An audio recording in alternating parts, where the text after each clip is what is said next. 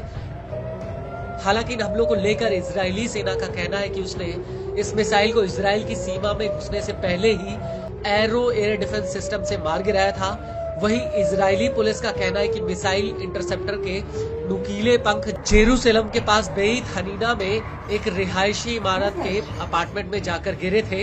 इसको लेकर times of Israel का कहना है कि सायरन की आवाज सुनकर कुछ लोग बम शेल्टर में भाग रहे थे, तभी मिसाइल के शार्पनेल गिरने से 5 लोग घायल हो गए। लेकिन बड़ी बात यह है कि जब मिसाइल हमलों के सायरन बज रहे थे तो उसी वक्त पीएम नेतन्याहू तेल अवीव डिस्ट्रिक्ट कोर्ट में गवाही देने के लिए पहुंचे थे। हालांकि कोर्ट की ये पूरी सुनवाई एक अंडरग्राउंड कचहरी में चल रही थी। वहीं दूसरी तरफ इजरायली मीडिया का ये भी कहना है कि इस हमले की वजह से बेन गुरेन एयरपोर्ट पर संचालन कुछ समय के लिए रद्द तक करना पड़ा। हालांकि इस सबके बीच हूती का ये भी कहना है कि उसने एश्केलोन शहर में एक सैन्य टारगेट पर भी हमला किया है, लेकिन एश्केलोन शहर में हवाई हमलों के सायरन नहीं बजे और इस हमले से पहले 15 दिसंबर 2024 को हूती ने इजराइल पर एक ड्रोन अटैक किया था, जिसे कथित रूप से इजरायली नौसेना ने भूमध्य सागर के ऊपर ही मार गिराया था।